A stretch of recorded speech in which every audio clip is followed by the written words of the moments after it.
Welcome everyone. We're gonna just wait a few minutes before we get going. So enjoy the music and then we can get started with the presentation.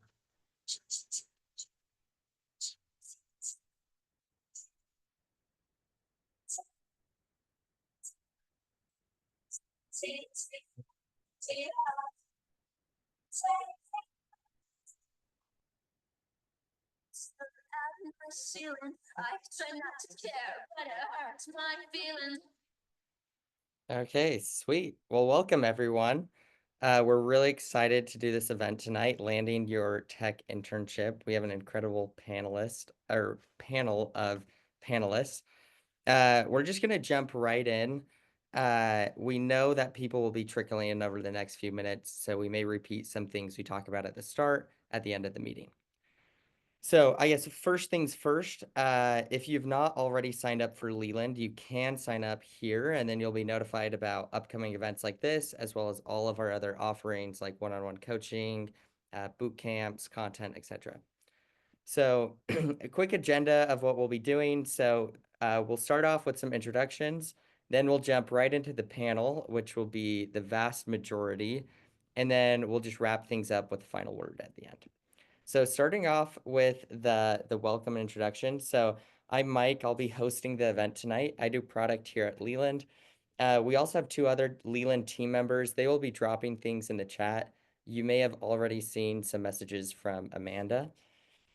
And then let's jump right into our panelists. So let's start with Chris, and then we can just follow the order on screen. So Chris, if you want to do just a quick intro on yourself.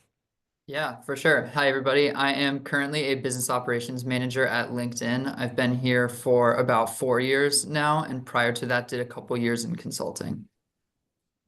Sweet. Hi, everyone. I'm Gloria.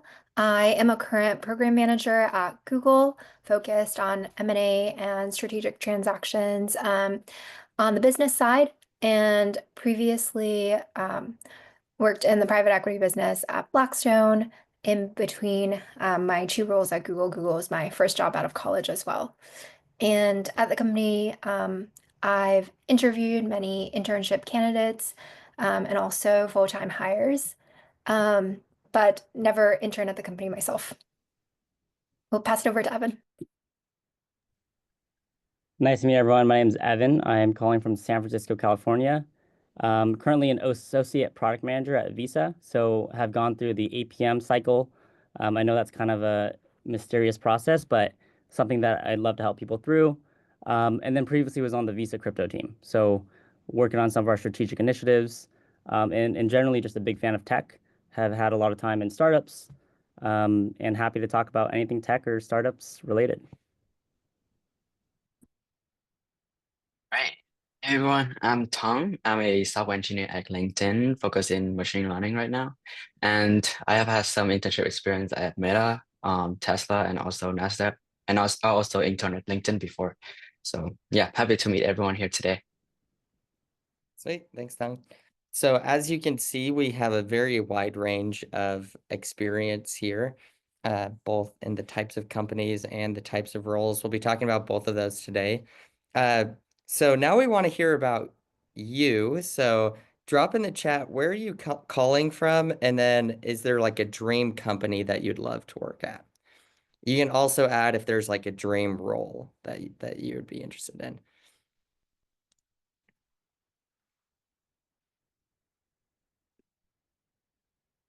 This is usually like my favorite part as they start coming in and you start to see where everyone's from. All right, looks like we have some Florida, Stanford, Lebanon, New Jersey. All right, as we let those come in, we can just start jumping in. So some of you may already be familiar with Leland. If you're not, we'll just do a quick overview. So Leland is meant to be your one-stop shop to help you achieve your professional goals. That's done in 3 different ways. So our bread and butter is one-on-one coaching. So if you are looking for help, like breaking into tech, for example, you could go meet with any of these panelists or any of the other thousands of coaches we have on Leland to get one-on-one coaching. The second is live cohort-based courses. So we will take people with very similar goals, like I want to break into software engineering, and we'll do like a multi-series course on how to do that. And then finally, we have a content library called the Leland Plus, where you can subscribe to and then get access to hundreds or thousands of pieces of content of like example resumes, mock interviews, topic deep dives, drills, etc., to help you build your skills.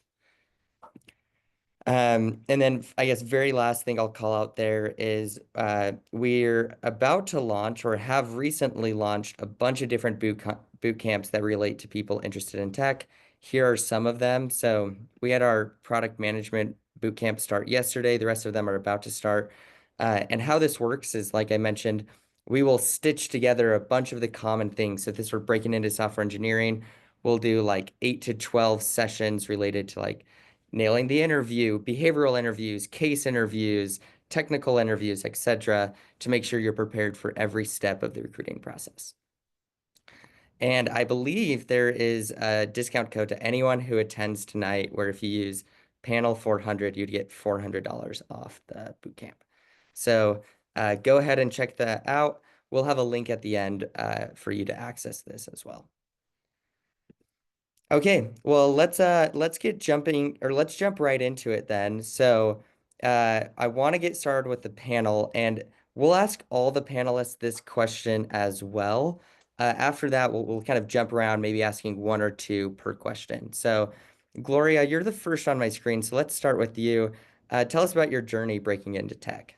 Sure, yeah. So when I was an undergrad, I interned at a few different banks, Bank of America, JP Morgan, Morgan Stanley, Goldman Sachs, and was very much going down the finance route at the time. But senior year, I decided to take a semester off from school and worked at the White House during the Obama administration, where I worked on tech-related econ research. And I found that experience to be really eye-opening, and it was what got me very fascinated by the tech industry and all that was developing at the time. This was back in 2017. Um, when I was graduating from college, I had done this research on AI and how AI and automation would shape the future of the economy.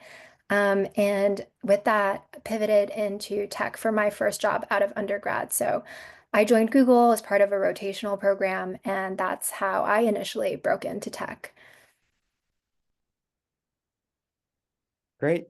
Yeah, that's awesome. Yeah, we'll be asking you more about the differences between tech recruiting and non-tech recruiting. Evan, why don't we jump to you and then we can do Tung and finish with Chris. Sure. Yeah, my story is maybe not as typical. I actually didn't come from a technical background, or in college, I actually didn't know that I wanted to go into tech. So I think I really figured it out maybe sophomore or junior year of college and really built myself from the ground up. And so one of the things that I preach is, if you're gonna shoot for FANG or these big companies, you don't necessarily have to go straight for it. Like there's plenty of startups that are within your networks, within your universities, and that's what I leveraged. So I first got my experience at startups.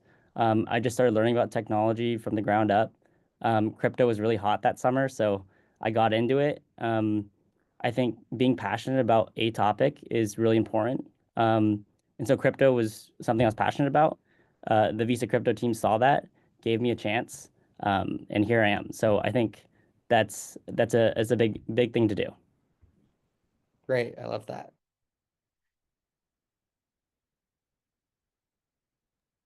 Yeah, I can go through mine. So I guess on the opposite side with Evan. I'm more typical tech thing. I started in my undergrad as the information systems major because I didn't like coding at that time.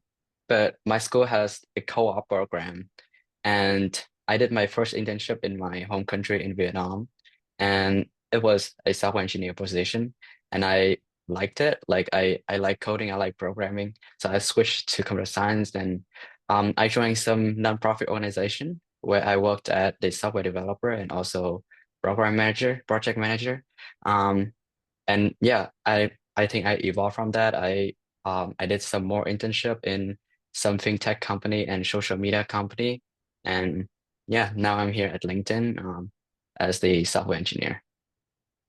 Yeah, I love that. I think I had a similar story where I applied to a bunch of internships. I think I applied to 300 internships and like no one gave me an interview. It's like terrible. And then I realized, like you said, Evan, that sometimes you just gotta like make your own job. And so I like DM'd a bunch of startups, eventually convinced one to hire me. And then I worked with a nonprofit after that. Then finally, after like this fake job with with a startup, and then um like this nonprofit, I had enough on my resume where people were interested in interviewing me. That's great. Okay, Chris, bring us home.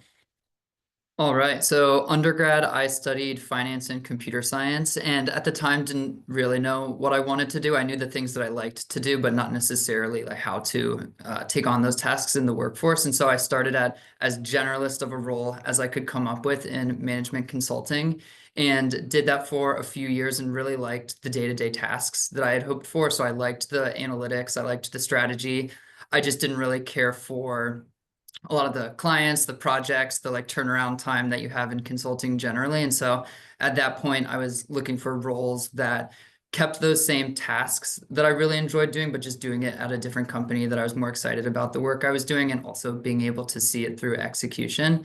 And so at that time, I primarily learned about new roles through networking. So talking to friends of friends of friends and trying to learn about all the different roles at tech companies and ultimately settled on business operations, now strategic finance at LinkedIn. We just changed our name. And so I've been here for about the last 4 years, really like it. And it's been a great home for me. That's so great. Okay, yeah, I also love how you kind of have the hybrid consulting tech experience. Okay, moving into the next question. So, what advice do you have for someone who's trying to figure out which role to pursue in tech? Gloria and Chris, I would love specifically to hear your perspective as people who've done kind of like jumped around a few different careers. How would you think about this? Yeah, I'm happy to go first. I think there's a lot of different roles in tech, and oftentimes the label for those roles is kind of vague, and also even within the specific role, it can vary from company to company. And so my recommendation would be to try and figure out like what you like to do and then talk to as many people as you can and try to learn like what they're doing in their day-to-day role, like and how that maps to the kind of things that you want to be doing. And then from there, taking it not only within that role, but also within that company and trying to match to skills would be my ultimate recommendation. Yeah, I love that. Where I did my undergrad is a big accounting school of all things, and I remember convinced. And I grew up in the Bay next to all these tech companies. I really wanted to work in tech. At school, everyone around me was doing accounting. And I remember convincing them, I'm like, even if you love accounting, you should work in tech because the perks, the hours, and the pay are all better than any of these accounting firms. So do the same work within this company because it's so much better. Yes, Gloria, take us away. Yeah, totally agree with some of the points that Chris made in terms of um, reaching out to others, getting a better understanding from them based on their experiences of what their role is all about. So that can be, the upperclassmen at school or working professionals. But I think the other thing I would recommend as well is to attend some conferences, right, and meet folks through those opportunities. There are also companies that provide a variety of different programs, even on a pre-internship basis. So some of these different programs can be helpful for learning a little bit more about all the different opportunities that tech will provide. For example, at Google, there's the Google Computer Science Summer Institute, the Google Summer of Code, different training programs, residencies. On the business side, there's an internship called the BOLD internship, where BOLD stands for Building Opportunities for Leaders and Development. But it's a business side internship that includes a variety of different types of roles and opportunities for the junior summer. And even before that, during the earlier phase in college, there's a bold immersion that's available as well, which is a program that allows students to learn more about the Bold internship and other internship opportunities. So there are some of these pipeline programs and diversity programs that I would highly encourage applying for and participating into in order to learn about all the different opportunities that are available. Um, for me personally, I decided to pursue roles on the business side since my undergraduate education was more focused on that, and then also my experiences were more finance and business oriented.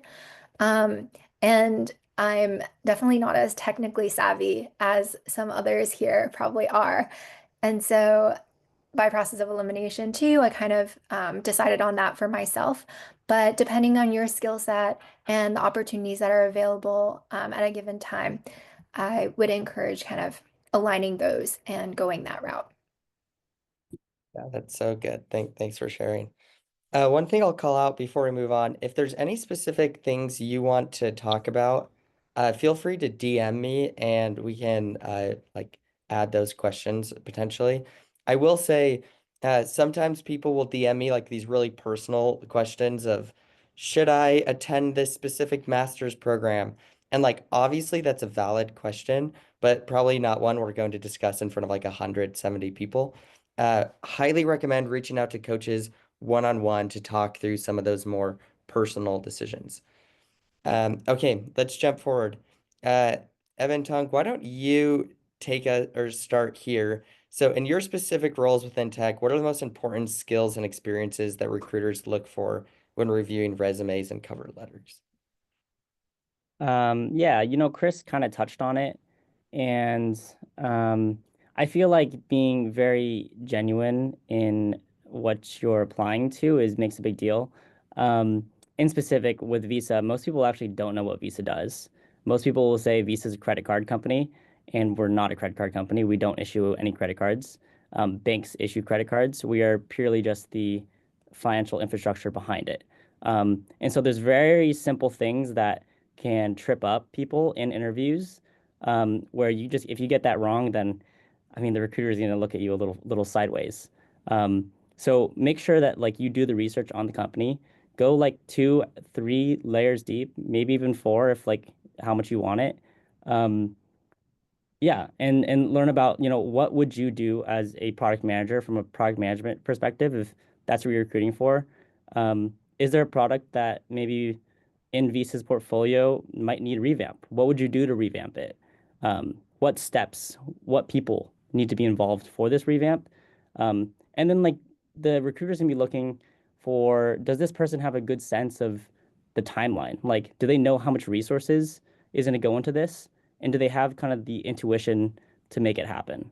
Um, so, I mean, I'm talking a lot more on the soft skills, but maybe Tung has a little bit more on the technical skills.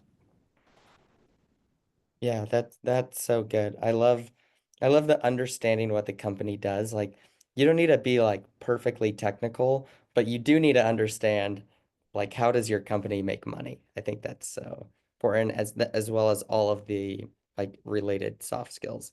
Okay, Tung, go ahead. Yeah, I totally agree with what Evan said. Yeah, I think like usually people brief said like you have to have some specific skill to get into this company, but like I think the other way around. I think recruiter look for more of like your mindset and your the way you're building your skill than what specific skill you have. Typically for a big tech companies that they have pretty much team for every skill. You don't need to know a specific programming language to get into this company or something like that. um, so I think it's more like how have you worked on on the skill set that you're building for? Like how like what project did you work on? How did you improve your knowledge on such domain, or at least do your homework, like what does this company do, and how can I align my skill set with this company? So I think that's more important than a specific technical skill set. um, and I think there's a lot of opportunity, especially in software engineer, for you to build your own personal portfolio by joining hackathon, doing your personal project, or even like school project. Yeah. Yeah, you're so right that like these companies they'll teach you the skills and they'll find the right place for you. And so it's kind of like, what are the like, I need to prove to them that I'm smart. I need to prove to them that I'm passionate, that I can learn it when they do try to teach me. And then I guess as you were talking about earlier, Evan, uh, kind of like your cheat code into Visa was this passion you had for crypto, and they were looking for someone with like expertise or at least excitement around crypto, and they could teach them all the rest. I think that's generally what I've seen with the clients I've coached, and that's also my experience of like where experience lacks, passion makes up the difference, at least to start. And if you can prove you're excited about the industry or the company or whatever, they're more willing to take a bet on you. And then once you have experience, it's so much easier to do the recruiting. I'll also chime Okay. in. Oh yeah, go ahead. Gloria mentioned conferences. That Yeah. summer, I also went to a conference that Visa was at as well. So that definitely showed more interest. Yeah, yeah, you kind of proved the interest by attending the conference. Yeah. And Gloria was so tactical of like ways that you can do that. Okay. Uh, well, I'll open this up to all four panelists if any of you want to take it. So, what advice would you give to someone trying to tailor their resume for a tech internship, or even just tailoring their resume as part of recruiting in general? I'd say for tailoring your resume for recruiting and also for tech internships, it's helpful to take a look at the job description and some of the keywords that the job description has included. So to the extent that you fulfill the basic or preferred requirements and can incorporate some of those key skills that they're looking for that are mentioned in the job description in your resume, that could be very helpful for the screening process. And then the other thing is for anyone who might be interested in making a transition from traditional financial services into a business-oriented role on the tech side, one of the skills that I would recommend building and also incorporating into your application would be SQL. It's something that folks who work in traditional financial services might not necessarily work with day in and day out in their core role. It might be more Excel oriented, but SQL is a very helpful skill to know and is often in high demand more on the tech side. Yes, that's so good. Sorry, Chris, you're unmuted. I'll pass it to you. And then, Tung, did you unmute yourself? Is there anything you want to say? Okay, we'll have Chris go. Okay. Yeah, just really wanna agree with Gloria that SQL is a really important skill, and oftentimes it's hard to get that skill in traditionally the jobs that you have leading up to companies. And so one thing, just like zooming out, that I recommend is you really want to try to build your own opportunities wherever you can. And so like let's say for example you're currently in a role where you don't have the opportunity to have a big SQL project, have a big impact from it at your company, at your school, at whatever classes you're taking, etc. One thing that I did, for example, during my interview process is I started a like article blog series where I would take like complex problems that I thought were fun, like what movie is most likely to win an Oscar, like, and then it gave me the opportunity to show an employer like how I would approach the problem in a non-proprietary way. It let me use SQL skills, which I might not have been able to do in my classes or in my role, and show skills and like kind of build my own project that I could put on my resume that mirrored the job description more closely than maybe the experience that I kind of fell into with either my classes or my jobs. That's so good. Yeah, I think, and where if you did an undergrad, what the undergrad you attended was like obviously changes your experience. For me, like I mentioned, a lot of people went to accounting, a lot of people went to investment banking, a lot of people went into consulting, far fewer people went into tech. And something I noticed a lot with like those careers was so much of it was like volunteer experience or your grades or your like ranking in the class. And in tech, the big difference is like they want to know like are you good at coding or are you like knowledgeable in this space and they're looking for other things. For example, past experience tends to matter more, projects tends to matter a lot more, hard skills tends to matter a lot more. And so, like you mentioned, Chris, you did this side project, like like Gloria mentioned, like you built these skills and people valued that a lot. I think the other fun thing about projects is like showing personality. Like you can show your interest of like, oh, I like movies. I'm going to tell you which movie I think is going to win an Oscar. I've seen things of like someone used like machine learning to do sports betting for them, and like it was just like a really fun project to look at and see how they went about approaching it. Um, Great. Anything else anyone wants to add? If not, we can move on. I'll just +1 the projects. It's really big. Yep. Okay, let's move on to this next one. So, how important is networking in landing an internship, and what are some strategies to build a strong network in the tech industry? Tung, Evan, Chris, what do you I can think? chime. Um, Kind of as I hinted earlier, this was kind of my main way of getting where I got to. I really believe in like that sweat equity. You gotta grind for it. Like if you want a tech internship or just to get into tech in general, so does the person to the left of you. Like everyone is trying to get into this, and you need to do like 2 to 3x more. Like you need to go deeper on people's profiles. You need to find like alternative ways to contact them. I've gotten coffee chats with people through like Discord, through like their Twitter profiles, through like, I mean, you gotta like go for it. And when these people see that, like they know that you did the extra layer, and they'll be a lot more open to talking to you. I will also say that, when I do get basic cold emails, it's almost worse than like not receiving it at all because I can tell that it's copy pasted instantly. Um, and I can tell that there's no effort put in. And so my inclination to talk to that person is a lot less. Um, so, right, like go through alternative methods, and that's something that I could talk about more if it's something you're interested in, as well as like craft like a nice story that really ties in the person you're trying to talk to as well, because they'll appreciate it. Yeah, that's so good. I guess maybe a follow-up question for any of the panelists. Something we get asked all the time is I never know what to say when I reach out to people on LinkedIn or reach out for networking. Do you have any strategies there of like how do I build a connection? Uh, like what should I be saying in these LinkedIn messages? What should I talk about during like coffee chats? Like usually there's a point in the person's career where there was like a big change. That's always like a good starting point. Like for Gloria, I assume it's moving from BlackRock or Blackstone to tech. Like that's a very significant moment that she put a lot of time and thought into. And a lot of professionals have a moment like that. And it's really up to you to find that moment and comment on it and draw that connection to yourself. That's great. Gloria, anything you'd add there?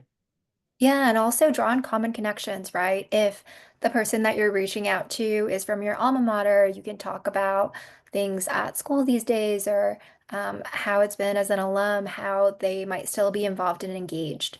If they happen to be from an area where you grew up, those are different types of common connections that you can draw upon and talk about with them. And in terms of networking, I think we kind of touched on cold outreach, right? Via LinkedIn or other resources, but also leverage all of your connections, um, from family to friends, and don't be afraid to speak with strangers. And just leverage all the connections and touch points that you have in order to build those relationships. Sometimes the warm introductions can be quite helpful, but other times, if you're writing a well-researched or detailed message, then those cold outreach notes can get high responses too. And don't just rely on LinkedIn messaging, but also consider whether or not you're able to find a professional's email address. Sometimes folks check their emails more often than they'll check their LinkedIn messages, and you might be able to get a higher hit rate that way.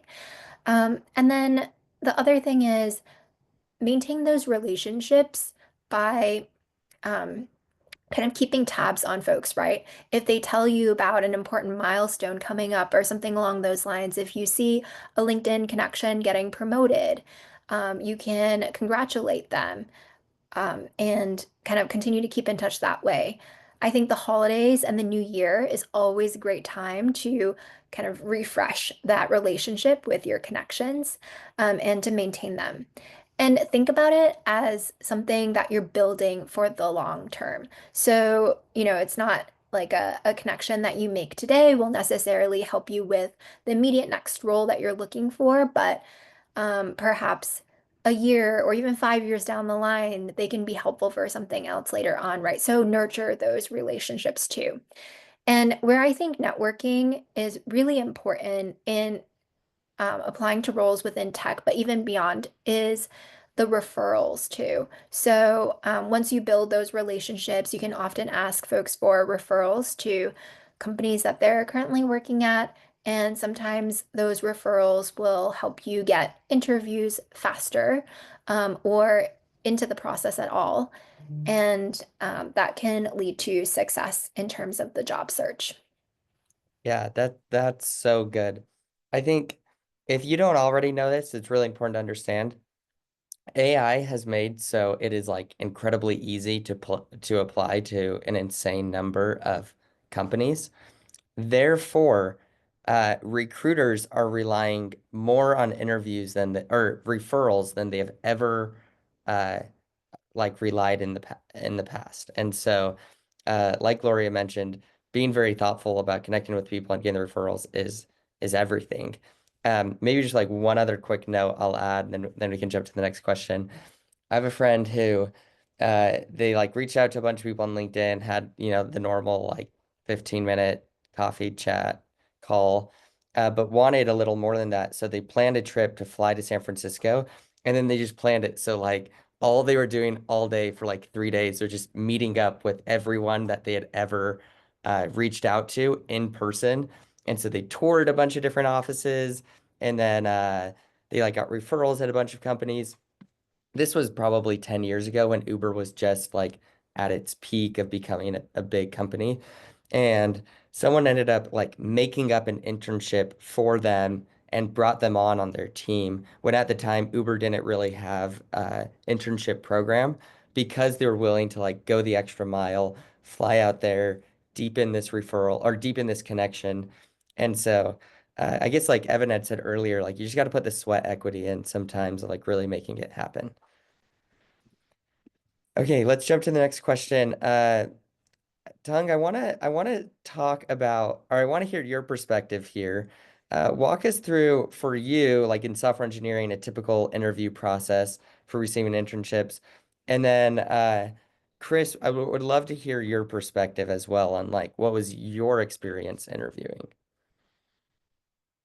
Yeah, for the software engineer, I think there are a lot of resources online about this as well. And it's pretty the same between companies except some special one. But usually it start with the online assessment. Usually if you um, apply to a position, it can be automated or it can be a selection base. But it's usually it start with the online assessment, whether it's algorithm and data structure or it's some project based assignment, take home assignment. And after that, you're gonna meet with some recruiter for some HR call to make sure you align with the position, and some technical interview where you also do the live coding to go through some data structure problem together with the interviewer. Some company has some extra step, such as like some like high level system design interview for an intern. Like they can ask you to um, imagine how a system of something can be constructed, like how you design a database for a problem, or how can you improve some feature in an existing system. Um, but most of the time, like what they look for in the typical interview process is your um thinking thought, like how you approach the problem, how you can use your knowledge in from your class to apply to these. And most of the thing you can learn from the internship as well. But they mostly look for how you approach the problem when you're on the spot. And so I think it's just mostly your practice game. There's lead code, there's some discussion online. There's some platform for you to do some mock interview with your friends, with other people. So yeah, I think there are a lot of resources online, and it's best to prepare frequently, not just when you got an interview and you prepare, but you prepare all the time until you get an interview. Yeah, that's great. I think I love the idea of not waiting till you get the interview to start prepping. Okay, Chris, go ahead. Yeah, I think a lot of the advice that Tung mentioned about preparing and things like that really all applies for all strategy and business operations roles as well. I think the process can be a little bit different in a less technical role. And so generally the process will start with an application and a recruiter call once they've reviewed and decided that you're going to move forward in the interview process. And then typically the first interview that you'd receive would be a case interview. So it's very similar to what you would go through in a like consulting or like case in point style case interview, with the big difference being you're not going to be talking about a merger and acquisition. You're not going to be talking about like, should we open up a new coffee shop? You're going to be specifically talking about like, at LinkedIn, we want to increase the number of messages that get sent. How do we do that? And so it's very different in a way. And a lot of people can mess that up when they're preparing for like, how do I factor in the like global economy into this? And like people start to put the like square peg in the round hole and really get off. And so for those case interviews, it's really important to keep in mind that it will be about that specific company. From there, you have a conversation with the hiring manager, which will be a combination of behavioral interview and then also a case interview, but generally more informal, more of a thought exercise of like, how would you approach this problem versus like a very structured walk me through a case. And then if you are through that phase as well, then it turns to the final panel interview where you'll have a combination of behavioral interviews and also maybe like one more case interview with both people that are on the team, but then also like people that you would be working with, like a product manager that you might be partnering with if you were to get the job. And then from there you get the offer. And that's really the process from end to end. Yeah, that's great. I mean, obviously sounds very difficult and long, a lot of different interviews, which is why we talk about like why we do events like this and why Leland really exists because you need to prepare. And I think so many people are shocked at how difficult these interviews can be or how many interviews there are. And so the idea is to like know what you're getting into before the interview even happens. Sweet. Well, for the sake of time, we're just going to jump ahead. Um, so, for students applying to technical roles, can they stand out on their resume or portfolio without direct work experience in the field? I guess something I'll add here, we've had a few people in the chat message me this. Uh, Cover letters, do they matter? Do they not matter?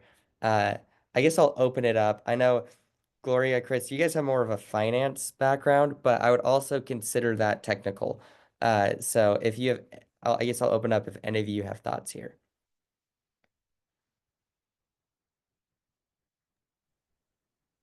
Yeah, I can give thought. I don't know. It likely varies from not only company to company, but also by person to person. On cover letters specifically, I think that they're nice to have, but a great resume without a cover letter, in my mind, would still be more compelling than a good resume with one. Yeah. Yeah, I think I tend to agree. I also think there's like time is a finite resource, and so um like would I rather have a referral to a company or have a cover letter? Like I would have a referral. Uh and so do the cover letter as long as it doesn't get in the way of like maybe more high leverage activities. Tung, were you gonna say something? Or Gloria? Yeah, yeah, I agree with what Chris said. Something I want to add is for software engineer in general, you don't really need work experience to like work experience is not the only thing they need. You can build your portfolio from your personal project, from hackathons. And one thing I have observed over the time I apply for internship is company has been looking for more well-rounded candidate. Um, you they can look for whether you join some social work or some leadership experience where you demonstrate some leadership skill, where you lead people, where you actually take ownership of some project and drive something. That really like differ you apart from the others, and also like how you can like contribute to work from like let's say from nonprofit organization or when you help people on achieving something as well. Great. Gloria, did I cut you off? Was there something you wanted to add? Yeah, just on the cover letter front, if a cover letter is required in order to apply for the role, obviously submit one. But if it's not necessarily required, then totally agree with what others have mentioned so far in terms of prioritizing. So definitely prioritize the referrals and the resume, as opposed to the cover letter per se. Um, and then in terms of standing out, as it relates to the resume or your portfolio, in addition to potentially volunteering or pursuing some of those types of opportunities outside of your core role, or class, you can also consider working on projects for clubs, and different organizations on campus, right? Or otherwise. And also consider like any passion projects you want to include. And I know for some software engineers too, they have some of their work on GitHub as well. So those are just different ways in which you could stand out and display your technical capabilities. Um, the other thing is, of course, list your technical skills and the programming languages and things that you know on your resume as well. Since, especially with some of the automated tools, they might be screening for things like that in the process. Yep, that's great. Okay, we're about to jump into what is probably my favorite question to talk about, which is common mistakes that you've seen. And this can either be speaking from yourself of like, I used to do this and then I learned that's a terrible idea, or things you've seen as you've worked with your clients. Um, so, Evan, we haven't heard from you for in a while, so anything you want to say here? If not, we can open it up to everyone else. Um, I'd say it's an exhausting process, so like give yourself some grace. Like there's definitely like periods where I go really intense and like apply for things, and I'm able to do like all the sweat equity, right? And like do the layers of like digging and contacting them and like doing coffee chats and then it not pan out and it's like really exhausting. And you can only do that like so many times in like a month, right? So like, be easy on yourself. Um, but like there's again, as I said earlier, there's nothing you can do except for go through it and like put in the work.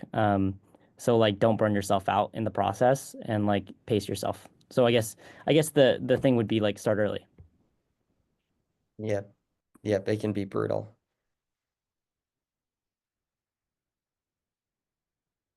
Yeah, that's a great point. Make sure you're taking care of yourself and your mental health throughout the process, of course. But another pitfall I've seen is when folks are applying for internships, for instance, at Google, and they've missed the application window. So there's actually a very brief application window during certain times of the year when you're able to apply for these internships. And it's really important to make sure that you're submitting your materials in that application window and preferably as soon as the application opens up. Um, Otherwise, you run the risk of not even being considered at all, right? So, where it can be really helpful to do your networking in advance is folks who work at these companies can look up some of this information internally and provide you with guidance. So that's also where the relationships and the networking really comes into play. The other thing you can do in order to avoid this common pitfall is for some career sites for different companies, you can actually go on those websites and look up roles that you're interested in, but also leave your contact information or set alerts for yourself so that you're notified and emailed when the applications of interest open up or the deadlines are approaching. So I would definitely recommend doing that in order to best prepare yourself to apply when these applications are available. I'm so glad you brought that up. This is something I see all the time with my clients of it's like put yourself in the shoes of the company or the recruiter. So let's say I'm Google and I need to hire 5 software engineers. So I open up the application and I'm going to like work backwards. So I want 5 software engineers. So therefore we're gonna have 20 final round interviews and then we'll do 100 recruiting screens. So what I'm gonna do is I'm gonna start going through the applications. If there's someone I like decide to interview them. And as soon as I've filled my 100 spots, I don't feel a need to keep going through the resumes. And so what happens sadly is very qualified people apply to a job and they're great, but every interview spot is already taken. And so like they don't even get looked at. So it's like incredibly important to apply. And this obviously depends on the role and how competitive it is, but as soon as possible, like ideally in the first 24 to 48 hours. Um, and then obviously like you need to apply, and so if you miss the window entirely, then you don't even get considered. Okay, Chris, Tung, anything that you would add? Only thing I'll add is just something similar to what Evan mentioned earlier, where please make sure that you know how your company works and what its business model is and like who its competitors are, not just the obvious ones, but also like different lines of business that they have, and just understand that whole process and make sure that you like have a good understanding. Yeah. I interviewed a candidate the other day and they had never been to our homepage. Like they didn't know anything about the company and it was like really awkward because like I started asking like very specific questions and it was very clear they knew nothing about us. Um, okay, let's jump to the very final question then, and then we can wrap up. Okay, final words of advice or tips. I guess if you could also answer this by saying, if you could rewind the clock and do it all over again, what are some of the things you would have done differently? So I would love to hear from everyone. Evan, why don't we start with you? And then we can do Tung, Gloria, and finish with Chris. Yeah, I'll just say a quick piece. I do have to go in a couple minutes here, but I think my final piece of advice is reflect on it. Like it's not like tech is not the end all be all. You don't have to be in tech, and um, I'd say like if you find in the process that it's not for you, then go for it. It's not for you. There's a lot of things to do in this world, and I will say that like maybe go for like a goal and like try to figure out what does 40 look like for you? And that's a really big pressuring question. But like chart out like 5 different scenarios of like what 40 looks like for you. And you can then work backwards from that, right? Like what would it take for me as a 19-year-old to do now in order to figure out what to get there, right? And of course, there's many different winding paths to take, but tech's not the end all be all. Yes, good perspective. Yeah, for me, I think it's we can all summarize in one word is like be proactive. Like you can be proactive in many ways, right? I know it's recruiting is the very exhaustive process, but applying is just a number game. Um, you apply to you open yourself to a lot of opportunities, but also make sure like to tailor your profile to make sure it aligns with that position, or reaching out to people for a coffee chat, or like yeah, be proactive in finding an opportunity to like do your project or something else, or to meet new people, to learn new skills, upskill your profile every day. They can really say that from your resume. If that's all matters, yeah. Yep. Yeah, don't get discouraged. It's a numbers game. Uh, like I mentioned, I applied to 300 internships as a sophomore, and I think I heard back from one of them, and then I did a recruiter screen and then did not move on. So, uh, don't be too discouraged as you go. Okay, Gloria, go ahead. Thanks, Mike. So, a tip I have is in terms of building up your technical skills. I know I mentioned SQL previously, or if you are interested in like learning Python or anything else, you can use free resources like Codecademy, right? Or look into courses on Coursera and others. Those can help you build up your skills, and then those skills are ones that you can then list on your resume or incorporate into your application in different ways to fulfill the requirements and also to stand out. Um, and then I think there's really nothing that beats like actually practicing with someone who especially has interviewed candidates for a particular role that you're interested in. I'd say the interview process at Google is quite unique, and definitely happy to practice with any of you if you might be interested or have interviews coming up. Feel free to schedule a session. And I'm sure the other coaches here as well can offer their perspectives from mock interview lens and also help you look through your different application materials and such. Yes. Yeah. Biggest plus one I can give of like, you don't know what you don't know. And sometimes it just takes doing a mock interview with a coach or someone who's been a recruiter to realize like, wow, I actually need to prepare for this. And like Chris had talked about earlier, some of these interview processes are brutal and hard, and there's nuance to it that you need to be prepared for. Okay, Chris, bring us home.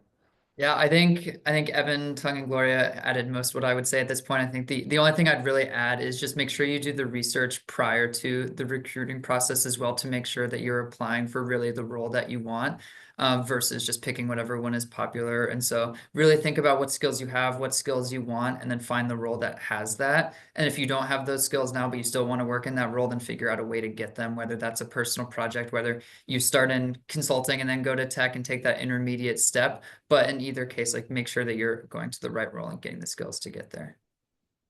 Sweet. Thank you. All right. Well, um, I guess final word. So first off, thank you so much to all of our panelists. And I love these events because you get a taste like how awesome our panelists are. The hard part is you only get a taste, and it's like the tip of the iceberg. As you could probably see, there's a lot more they wanted to say, but for time's sake, we're not able to go through everything. So if you had sent in questions that we were not able to answer, feel free to reach out to any of these coaches. And if you're looking for more coaching, obviously feel free to reach out to any of them. Amanda has done a great job of dropping their profile links in the chat, so you can find those there. And then finally, if you're joining late, I'll add we've got several boot camps going, so you can scan the QR codes to learn about those. Um, and if you have any questions, I'm sure the Leland team's happy to answer. And then for attending tonight, you get $400 off by using the discount code panel 400. Okay, yeah, final questions you can scan here. But more than anything, thank you, everyone. We really appreciate you joining and all of the thoughtful comments. Go back for anyone who missed this. Yeah, if you can, show some love to the panelists in the chat for taking time out of their busy days to chat with us. Thanks, everyone. Yeah. Thanks for staying on an extra few minutes, Evan. I know you had somewhere to be.